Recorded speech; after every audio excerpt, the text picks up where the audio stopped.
Selamat datang di Meja Bor. Satu meja banyak cerita. Nah, Pak Mulyadi ya. Terima kasih udah sempatin waktu buat datang ke sini. Pertama-tama paling saya kenalin dulu Pak Mulyadi ini siapa. Nah, jadi ini beliau bisa dikenal sebagai Mulyadi Tan atau biasanya dikenal sebagai Pak Ahi. Ya, beliau adalah owner dari restoran Legacy dan juga dosen di STTI. Betul. Benar. Nah, terus selain dari itu juga ada bisnis perdagangan ya di importir. Ya, Nah betul. itu. Nah jadi Pak, paling hari ini kita bahas tentang dagang. Kan ini dosen ini ekonomi ya. Wirausaha. Wirausaha. Iya, Nah jadi pastinya kita mau bahas topik yang sesuai dengan ahlinya Bapak. Nah Pak, ini kan di zaman sekarang nih, bukan zaman sekarang sih. Kayak sekarang ini kan COVID ini udah bisa dibilang sangat marak ya. Nah, terus kita mau traveling juga susah banget. Betul. Kita cuma bisa di Tanjung Pinang. Nah, terus Pak, pertanyaan pertama saya adalah dengan adanya pandemi seperti ini, ekonomi Tanjung Pinang itu bagaimana sih? Kayak soalnya kalau yang saya lihat juga banyak banget nih sekarang jadi lebih ramai karena orang yang di luar kota itu pada pulang nih. Jadi sekarang jadi ramai. Nah, kalau untuk dari sisi ekonomi apakah Tanjung Pinang itu justru naik atau turun karena adanya masalah ini, pandemi ini? Oke, kalau kita lihat overall ya, secara global pasti ekonomi turun. Yes. Tanjung Pinang, apalagi sebelum pandemi ini memang ekonomi tidak begitu bagus. Apalagi pandemi ini kan banyak sekali yang ngefek ya. Ya tadi kalau kita lihat banyak mungkin orang yang pulang dari Bali, saya tahu banyak. Ya benar, banyak banget. Banyak teman-teman yang kerja di Bali akhirnya karena pariwisata situ tutup, akhirnya harus pulang. Benar banyak orang. Tapi kalau kita lihat secara garis besar ekonomi memang turun. Kita lihat pertama bisnis hotel kemarin kan parah sekali. Benar. Parah sekali. Terus usaha rumah makan, usaha kuliner terutama yang buka, misalnya rumah makan, restoran, kafe, semuanya pengaruh. Termasuk tempat saya juga. Ya, terus ya dari sisi bidang lain juga otomatis daya beli pasti lesu. Ya itu yang saya lihat semuanya lesu. Tidak ada namanya ada peningkatan atau sementara belum, masih artinya kita kan mungkin ketika new normal ini masih dalam masa pemulihan. Benar, kalau itu saya setuju sih. Iya, masa pemulihan. Tapi saya ada lihat suatu pattern yang terjadi ketika ada pandemi ini, malah banyak yang jualan makanan. Betul. Jual makanan rumahan, open PO, karena mungkin ada yang di PHK, mereka jadi banyak waktu di rumah, maka muncullah ide bisnis seperti itu. Ya. Dan mungkin itu yang menyebabkan tempat rumah makan di Tanjung Pinang itu mulai lesu ya, karena banyak yang open PO. Nah, tapi ya Pak ya, di pandemi ini apa yang Bapak lakukan untuk tetap menjalani bisnis Bapak? Kayak misalnya, kan sekarang bisa dibilang new normal. Dari sebelum pandemi ini dan setelah pandemi ini, ada nggak di perusahaan Bapak yang akhirnya jadi berbeda gitu? Berbeda, oke. Pertama, kalau apa yang saya lakuin di dalam masa pandemi ini, tentunya pasti kita akan cutting cost. Ada cost yang tidak perlu akan kita cut. Terus kita batasin untuk operational cost.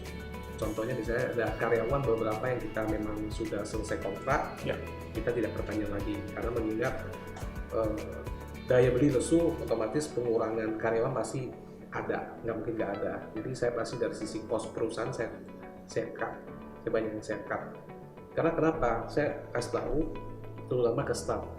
Ini kita lagi masa pandemi ini, maunya kita tetap survive atau kita cuman misalnya terima gaji sebulan tetap full. Paling kita bisa jalan 1-2 bulan, 3 bulan saya tutup percuma loh. Saya pinginnya panjang. Jadi misalnya dari sisi karyawan mereka paham juga sih, staff saya karena rata-rata itu saya lama. Jadi misalnya pengurangan dari gaji sedikit 10-20% dari gaji mereka. Kita menyesuaikan dulu nih supaya saya kasih tahu kita mau jadi survivor, kita nggak akan tutup. Saya pun nggak mau tutup, kita running terus, apapun kita running terus ya. Tapi harus ada penyesuaian, perbedaan misalnya jam operasional kita akan berubah.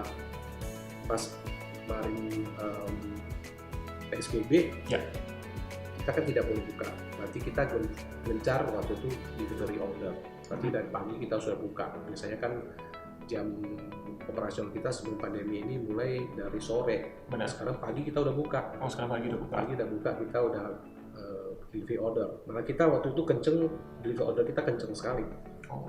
Ya ada bagusnya juga sih. Ya.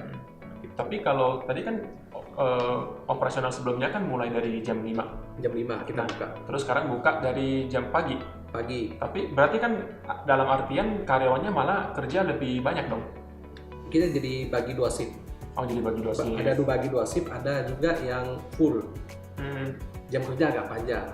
Kita mau cari sales kita supaya ini perusahaan tidak rugi nih tiap bulan. Ya kan, otomatis saya juga kasih pemahaman ke teman-teman, ke staff. Kita ini mau, ya, seperti saya katakan tadi, kita mau panjang, kita mau survive. Harus survive ya. Survive ya, dalam kondisi susah kita harus bekerja lebih dong. Ya kan, nggak mungkin lu mau survive lu bekerja santai-santai yang biasa kerjanya 2 jam lu masih bertahan 2 jam, kan nggak mungkin. Ya. Tapi otomatis kita harus ekstra sekarang. Ya. Berarti ya yang namanya mereka karyawan-karyawan juga pasti mengikuti lah ya apa decision dari perusahaan ini. Ya, kita tentunya kita ganti-ganti. Kita pernah bikin sarapan pagi. Kita coba sarapan pagi. Sarapan pagi jalan 1-2 bulan. Kita lihat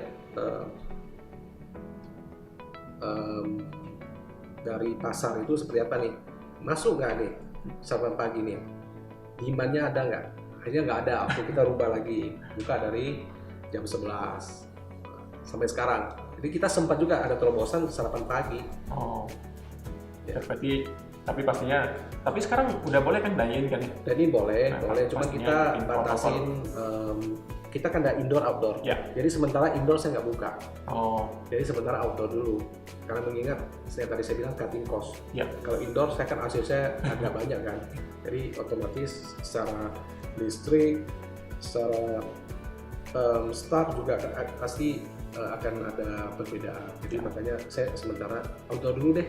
Outdoor dulu, kecuali pas ada banyak sekali konsumen yang datang, mau tak mau kita mungkin di dalam kita buka, tapi kita buka tetap mengikuti protokol kesehatan, berjarak 1 meja, monitoring 3 orang, berjarak seperti itu. Tapi indoor juga emang lebih bahaya ya, karena kemarin yang kasus Korea Bapak tahu nggak? Yang kasus di Korea itu di Starbucks, mereka buka indoor secara full. Nah, mereka duduknya harusnya sih udah jaga jarak ya. Kalau yang saya tahu dia udah jaga jarak. Tapi di dalam itu ada 1 orang yang terkena virus COVID ini. Nah, otomatis orang yang dining ini mereka kan nggak pakai masker. Tapi si waiter ini pakai. Nah, ketika si orang yang terpapar virus corona ini, dia menyebar ke semua orang yang di dalam dining room itu, ya di dalam itu. Tapi si waiter ini nggak kena, Pak, karena dia pakai masker. Jadi dari kasusnya itu kita pelajari bahwa sebetulnya indoor dining itu cukup bahaya. Karena dan pastinya masker juga sangat penting ya buat di masa-masa seperti ini. Betul. Nah, Pak, terus kan pandemi ini dan Bapak tadi ada bisnis importir. Nah, apakah bisnis importir ini ada beda nggak? Apakah jadi lebih susah impor barang atau bagaimana? Enggak sih, rata-rata yang saya impor itu kan lebih ke corporate company. Jadi barang-barangnya juga barang-barang umum, barang-barang pecah belah, gelas. Jadi ya kita masih on track. Masih on track. Cuman ya dari sisi lain kan orang melihat importir sekarang kayaknya susah. Tapi nggak juga sih kalau di sisi saya sih nggak. Karena kita punya customer itu corporate. Oh, berarti bisa dibilang B2B lah ya? B2B sebenarnya lebih enak sih kalau misalnya udah, apalagi kalau ada kontrak. Berarti kan emang udah harus ada kuota yang harus dicapai. Terus paling kalau dari sisi overall Tanjung Pinang ini, Pak, kan sekarang udah ramai banget. Terus tapi rame orang lokal. Nah, yang untuk turis-turis ini menurut saya kalau yang saya lihat sekarang udah mulai ada buka lagi buat tempat wisata perhotelan itu. Menurut Bapak gimana? Walaupun sekarang nggak ada turis, mereka jadi potong harga kan, potong habis-habisan. Pandangan Bapak menurut hal itu gimana? Menurut saya ada bagusnya. Maksudnya kita lihat paling dekat kan Lago ya. Lago ini sekarang orang Tanjung Pinang yang selama ini cuma bisa lihat harganya wow, mahal. Harganya 10 juta misalnya 1 malam, bahkan ada yang 20 juta kan. Sekarang harganya Jadi murah. Kayaknya ada diskon sampai 60%. Ya. Kemarin saya lihat ada diskon 75%. Jadi ini ada berita baik juga sebenarnya buat warga Tanjung Pinang dan mungkin khususnya ke pria bisa nginap di Lagoy, bisa menikmati pemandangan di Lagoy itu dengan harga murah. Itu ada bagusnya. Ya. Jadi banyak sekali saya lihat di sosmed banyak orang yang berkunjung ke Lagoy. Ya, salah satunya kemarin di resort apa namanya Kasia. Mereka bikin acara fiesta banyak sekali. Saya pas di situ saya nginep. Jadi saya lihat banyak sekali orang lokal yang datang cuma ikut acara. Terus makanannya juga harga-harga murah, nggak harga-harga standar hotel lama. Yeah. Jadi ada bagus, banyak orang yang belum pernah injak ke Lagoy itu ada kesempatan untuk dibuat ke Lagoy. It's good thing. Padahal orang kita sendiri ya. Jadi tapi malah nggak pernah ke sana. Warga Tanjung Pinang bisa ke sana, warga yang dari Batam atau mana bisa datang. Pihak hotel juga ikut senang, terbantu, ya kan, dengan adanya kunjungan pasti adanya penjualan, pasti gitu. Benar. Dan otomatis ya mengenai tempat wisata itu kan harus hidup banyak orang. Kalau nggak banyak orang datang itu kan otomatis tempat bisa bangunannya, kamarnya pasti lama-lama kan juga bagus lah. Gitu kira-kira. Ya. Turis sih semoga ini bisa cepat kelar lah ya. Biar lebih ramai lagi. Iya. Soalnya kan kita bisa dibilang kota kita ini sebenarnya bagus Pak. Cuman orang nggak tahu. Ya justru harus banyak promosi ya. Sekarang momennya promosi. Kemarin kan di Lagoy ada kedatangan banyak menteri datang. Waktu itu ada rapat untuk koordinasi untuk ekonomi dan pariwisata yang saya tahu ya. Nah, itu kan juga punya program-program supaya pariwisata di Indonesia ini bisa bangkit kembali. Ya. Minimal sekarang sebenarnya orang Indonesia ini tidak kalah dengan luar negeri. Bahkan kan orang luar negeri yang suka datang ke Indonesia, kenapa kita lebih hobi travel keluar? Ya. Indonesia banyak sekali tempat-tempat yang sangat cantik. Ya. Bahkan saya lihat tadi ada teman ke Labuan Bajo. Nah, inilah momen yang kita warga negara Indonesia bisa liburan ke tempat yang mahal dengan harga yang murah. Ya itu is a good thing menurut saya. Ya. Tapi kalau Bapak sendiri udah sempat ini nggak di masa pandemi ini udah sempat traveling atau belum? Jadi terakhir saya traveling itu di bulan Maret. Ya. Terakhir saya masih pulang dari Singapura. Habis itu udah lockdown, saya pulang seminggu udah lockdown. Sampai sekarang ya belum pernah keluar lagi. Jadi belum, kita ya di Tanjung Pinang aja, terus ya paling jauh kan ke Lagoy. Ya. Kalau lagi bosan, ayo ke Lagoy nginep gitu ya, bawa keluarga. Paspornya udah bosan paspornya. Paspornya biasanya cap terus kan, sekarang nggak bisa. Pengangguran sekarang. Iya. Oke. Nah tapi kalau kita lihat dari sisi COVID ini, waktu kebersamaan sama keluarga jadi banyak banget gak sih? Kalau di rumah ya pasti banyak, apalagi awal kan orang parno semua nih, mau keluar udah sementara di rumah dulu. Di rumah dulu ya banyak, ya ada bagusnya, ada family time-nya ada. Ya. Family time aja, cuma ada juga kekurangannya, ada yang kan mereka tidak mau berkunjung. Ya. Misalnya saya sama orang tua tinggal beda rumah, tapi kita masih say hello, ya cuma agak jarang jumpa. Karena ini ya. Apalagi kalau kemarin saya lihat yang di Singapura dia lebih ketat. Kalau nggak satu building itu misalnya satu apartemen nggak bisa berkunjung. Oh gitu. Saya dengarnya begitu.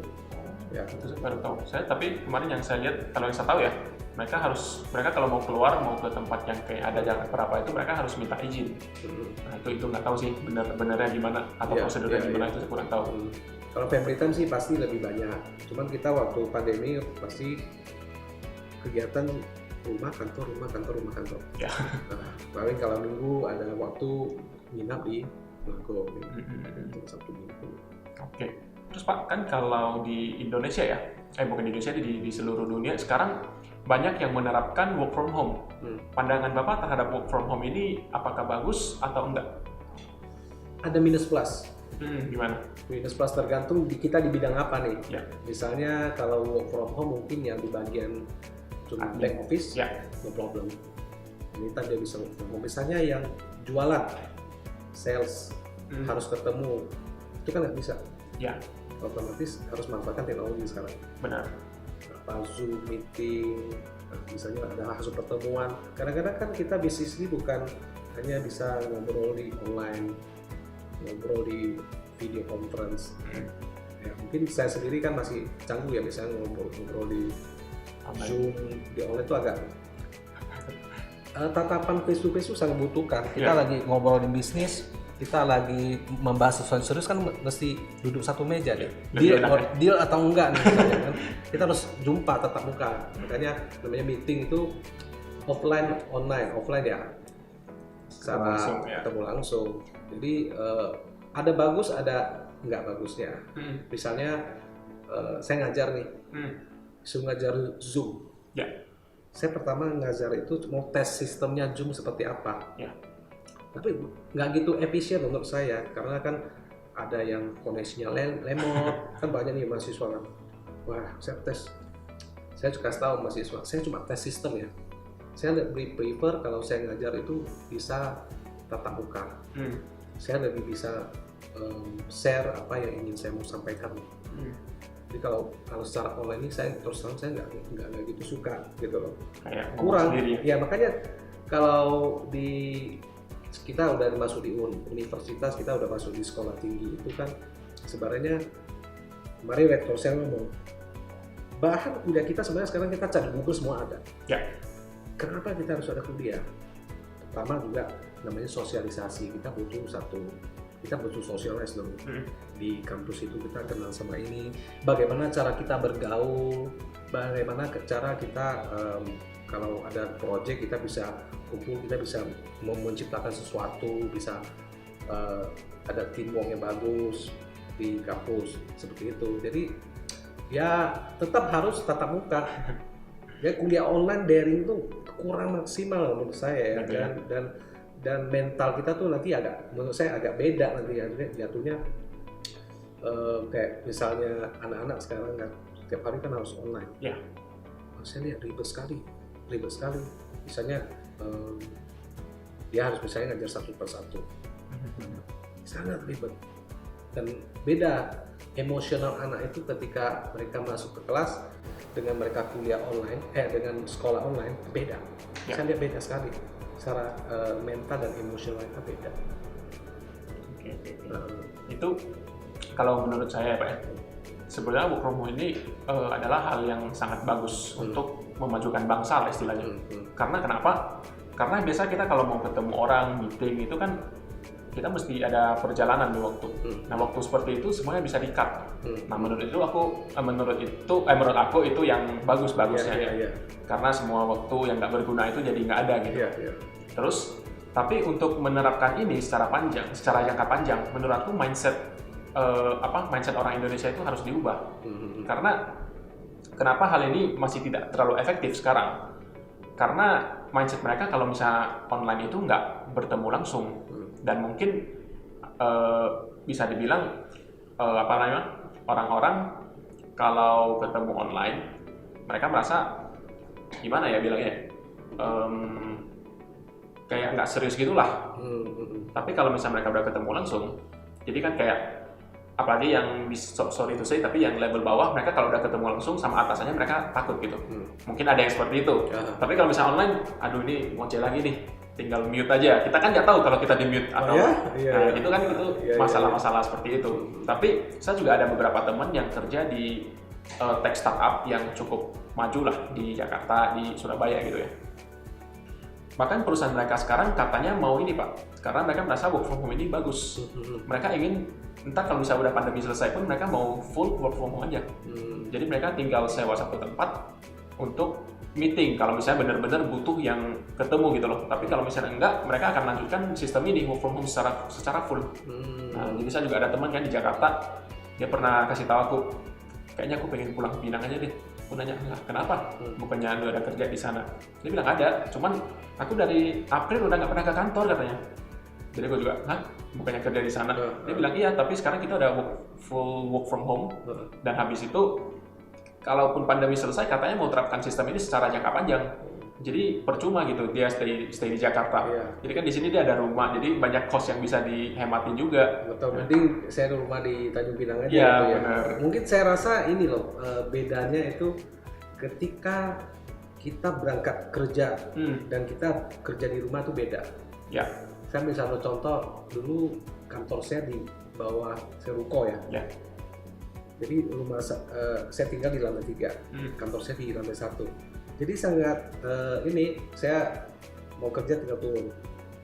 Habis bangun, mandi, sarapan, turun kerja. Udah kerja tinggal naik atas. Saya juga di rumah dan kantor. Jadi menurut saya perbedaannya di situ, feelingnya itu loh. Akhirnya waktu ketika saya pindah kantor, oh ini rasanya kita dari rumah berangkat kerja ke kantor dengan dari rumah ke kantor, dari rumah beda itu, feelingnya beda. Pasti orang pingin saya berangkat kerja, saya ketemu orang, saya di office ini, saya kerja di office ini. Baru sah itu baru keluar rumah. Tapi perusahaan bagus, yang perusahaan yang menerapkan itu dari sisi cost dia udah hemat. Ya benar. Setuju banget Pak. Karena kalau mereka menerapkan itu, mereka nggak usah keluarin AC, tempat-tempat jadi kan nggak usah sewa. Mereka bisa 100 orang mereka menerapkan work from home secara full, mereka paling sediain tempat buat 20 orang aja. Kan sekali meeting paling juga kalau memang butuh tempat paling 6 orang, 7 orang gitu, nggak sampai 100 orang tiba-tiba datang semua gitu kan. Jadi kalau menurut Bapak, apakah sistem ini kedepannya bakal kayak gini semua atau enggak? Kalau untuk di Tanjung Pinang saya rasa enggak. Enggak. Misalnya kita cerita perbankan, mana bisa work from home. Perbankan semuanya kan harus ada di kantor. Ya, kalau untuk di Tanjung Pinang kantoran ini saya nggak tahu pemerintah nanti penerapan sistemnya seperti apa ya.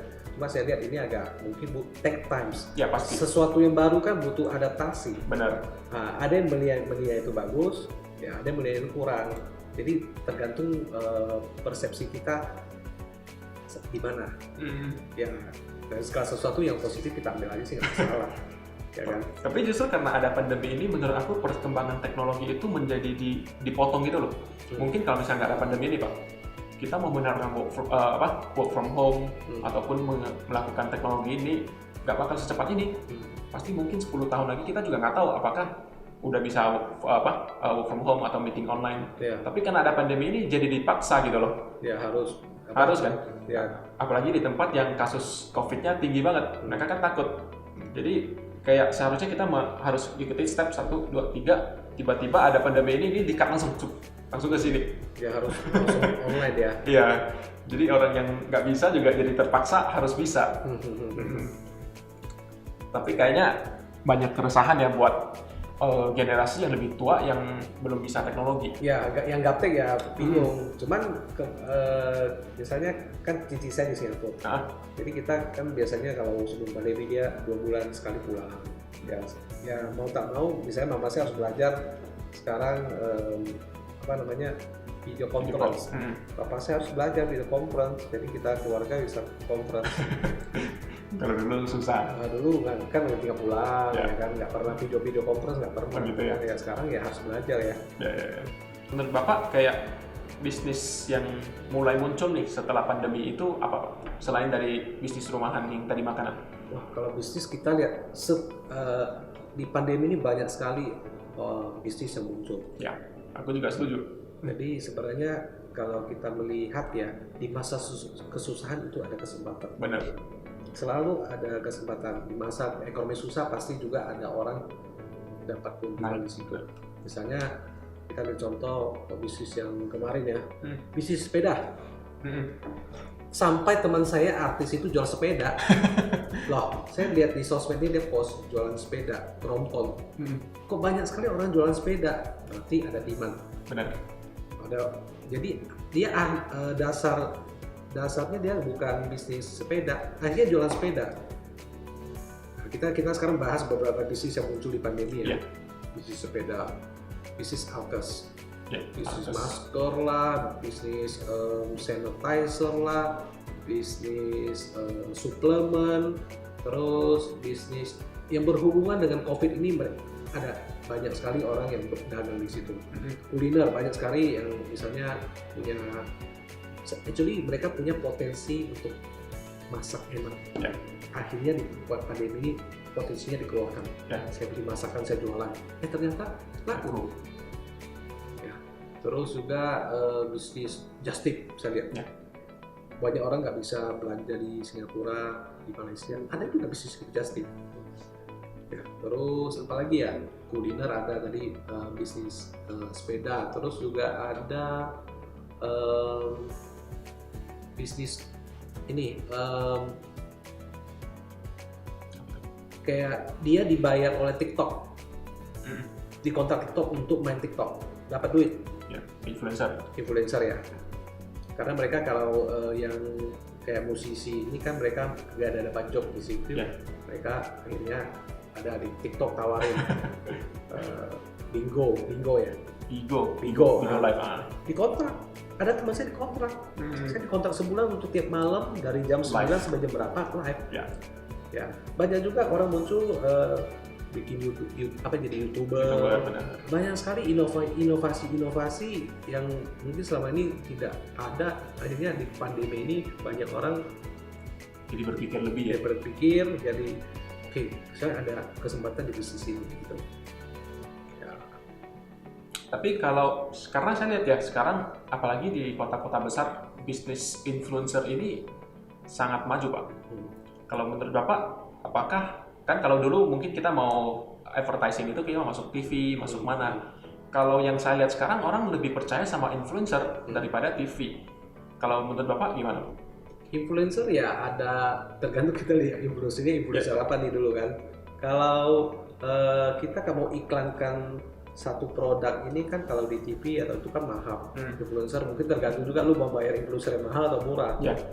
Influencer ada bagusnya, karena sekarang kan orang setiap hari pasti handphone di tangan terus nih, main sosmed, pasti tiap hari pasti main sosmed.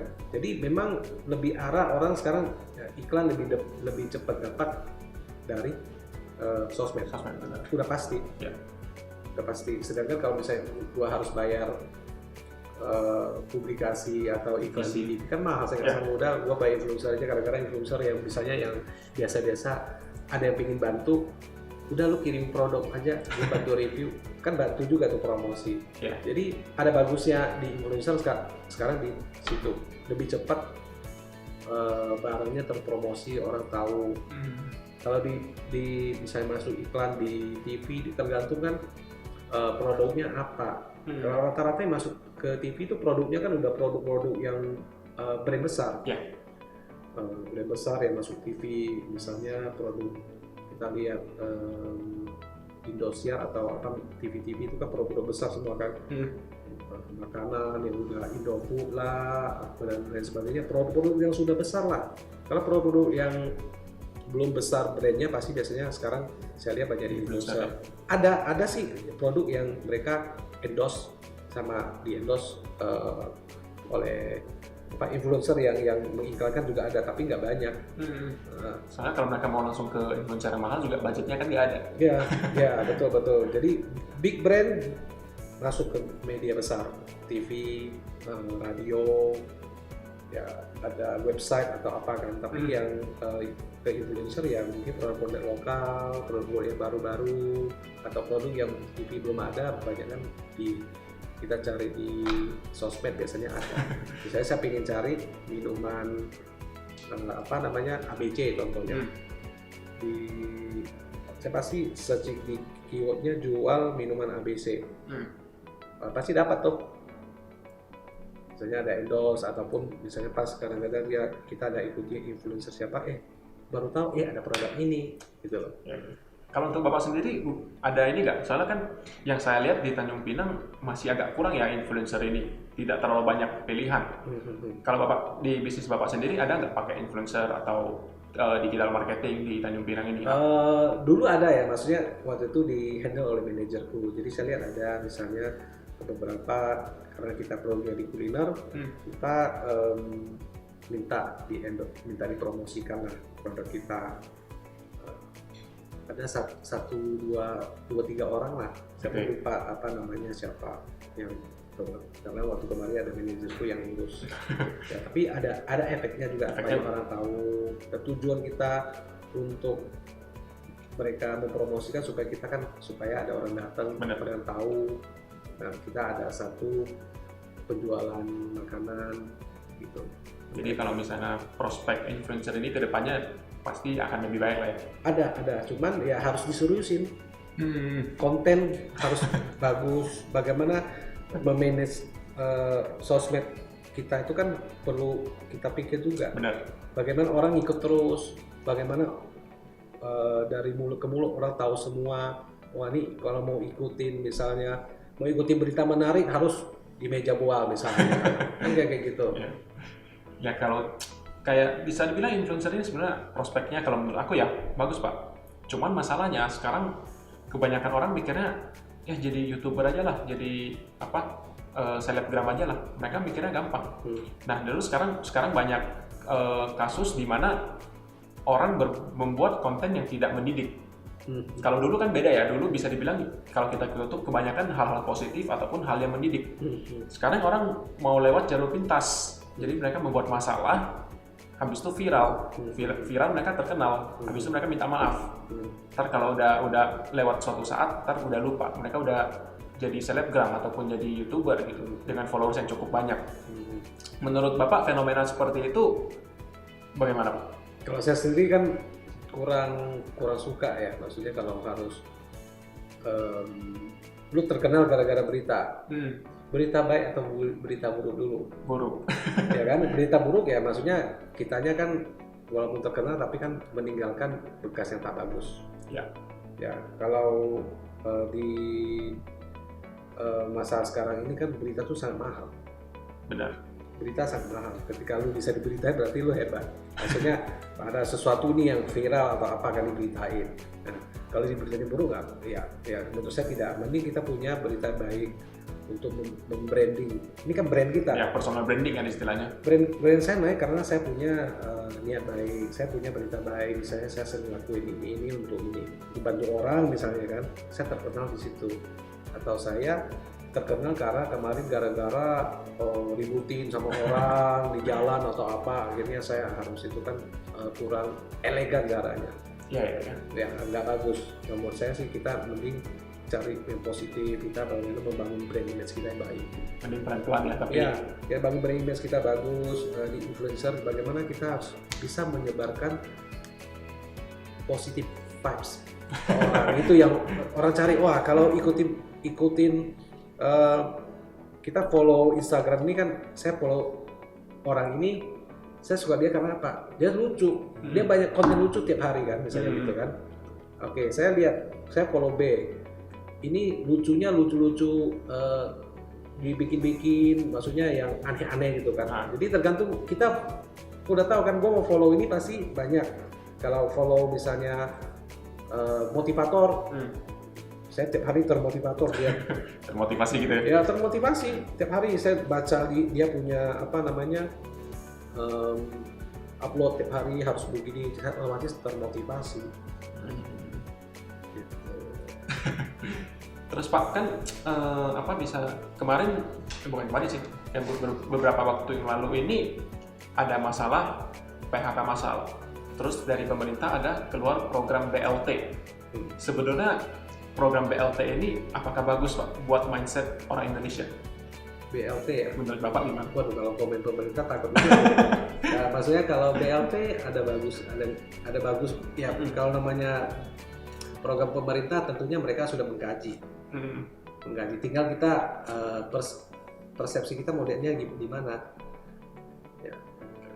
Saya sangat yakin pemerintah ketika mau mengeluarkan BLT ini pasti sudah mengkaji apakah banyak orang yang membutuhkan di PHK, mereka butuh makan, mereka punya keluarga, ya kan BLT ini kan tidak bisa sekali drop, mungkin dia dalam setahun sudah nggak perlu makan, mungkin uang itu yang dibantu secara tunai langsung, apakah bisa berlangsung satu tahun? Nggak mungkin. Ya jadi pemerintah mungkin ya dia bantu ya sewajarnya lah, mungkin walaupun tidak banyak tapi minimal terbantu, karena kan jumlah penduduknya banyak sekali. Kalau semua dikasih BLT mungkin ya kan habis dong uang negara kan. Jadi menurut saya sih ada bagusnya buat yang misalnya memang korban PHK ya, maksudnya yang tidak bekerja udah nganggur ya dan sangat tepat pemerintah pasti sudah mengkaji itu. Jadi saya nggak bisa tidak telanjang. Menurut saya ada bagusnya juga lah. Oke, Pak, kita mungkin pertanyaan sebagai dosen deh. Di sosial media sekarang Pak ya, banyak yang bilang mau jadi pebisnis, mau jadi entrepreneur muda gitu lah istilahnya. Tapi banyak yang menyalahkan dagang dan menjalankan bisnis. Sebenarnya dagang dan bisnis ini bedanya apa sih? Dagang dan bisnis. Dagang mungkin kita dagang. Kalau menurut saya beda. Nah, coba kira-kira apa? Saya nanya dulu. Kalau saya, kalau dagang itu simple Pak. Simple dalam artian hanya jual beli. Jual beli itu artinya dagang. Tapi ketika kita menjalankan bisnis itu bisa dibilang suatu perusahaan yang banyak gitu loh. Nah di bisnis itu ada manajemen, ada finance dan lain sebagainya. Tapi kalau dagang kan enggak. Tapi banyak, kalau yang saya lihat banyak yang menyalahgunakan ketika mereka berdagang, mereka bilang mereka bisnis. Dan sekarang menjadi entrepreneur muda ini menjadi suatu tren untuk keren-kerenan. Padahal menjadi entrepreneur nggak semudah itu gitu loh. Nggak hanya aku jualan jadi aku entrepreneur. Tapi banyak orang yang bilang, oh aku udah menjadi entrepreneur karena aku jualan di e-commerce. Padahal kan sebenarnya itu beda. Kalau Bapak gimana? Kalau saya lihat dagang adalah bisnis, bisnis adalah dagang. Gitu ya. Misalnya kita cerita saya pedagang kecap asin, maka saya pedagang kecap asin, tapi saya punya pabrik. Punya pabrik berarti saya punya manajemen dong. Benar. Ya, jadi dagang adalah bisnis, bisnis adalah dagang. Nggak semua orang kan bisa dikatakan, walaupun menurut saya pedagang bakso itu juga orang bisnis. Dia jualan kok tiap hari. Kita bisnis buat apa? Cari untung dong. Cari untung, benar. Ya, jadi dagang ada bisnis, bisnis ada dagang. Nggak ada yang mungkin berpikiran saya hanya jual beli. Tapi dagang kalau udah dikategorikan besar, yang tadi bilang, kan harus punya manajemen. Punya manajemen, harus punya orang finance, harus punya orang orang marketing, punya orang operation. Ya, jadi beda-beda sih. Ya, bisnis ada bisnis. Ya, misalnya yang dagang buka toko, misalnya kita toko handphone deh. Ya. Toko handphone, lu bisnis apa? Gua bisnis handphone. Oh, berarti lu dagang handphone kan? Lu tahu kantor gua tuh ada berapa orang? Oh, saya ada admin, saya ada orang keuangan, saya ada orang repair untuk repair handphone, atau businessman juga. So I think everyone can call businessman when they have business. Mereka punya barang dagangan, itu orang bisnis. Pedagang kecil, pedagang besar. Kecil, menengah, besar, banyak. Semua pedagang adalah pedagang. Kita kan jual, kita punya produk, kita jual beli. Jadi ya menurut saya semua orang bisa jadi bisnisman. Bisa. Misalnya saya cuma jualan di e-commerce, saya dagang kok. Ya. Bahasa kerennya yang entrepreneur, iya, ada yang entrepreneur. Lu bisnis apa sekarang? Saya YouTuber. Tapi kita kan bisnis itu kan pasti butuh sesuatu. Misalnya YouTuber, gua butuh modal dong. Pasti gua harus bikin konten menarik, gua harus ini. Gua ada keluar sesuatu untuk invest. Jual diri istilahnya. Iya, gitu loh. Jadi ya begitulah kira-kira. Kalau bisnis adalah dagang bisnis. Menurut saya sama ya, tidak. Oke. Terus Pak, sekarang kalau ngomongin karyawan kan, saya melihat banyak anak muda yang baru lulus kuliah ini, mereka kebanyakan ya, apalagi di yang bagian kreatif, mereka banyak yang nggak mau bekerja full time. Mereka maunya kerja freelance. Jadi bisa dibilang freelance itu semakin meningkat. Dan bekerja full time juga kayaknya masih tetap.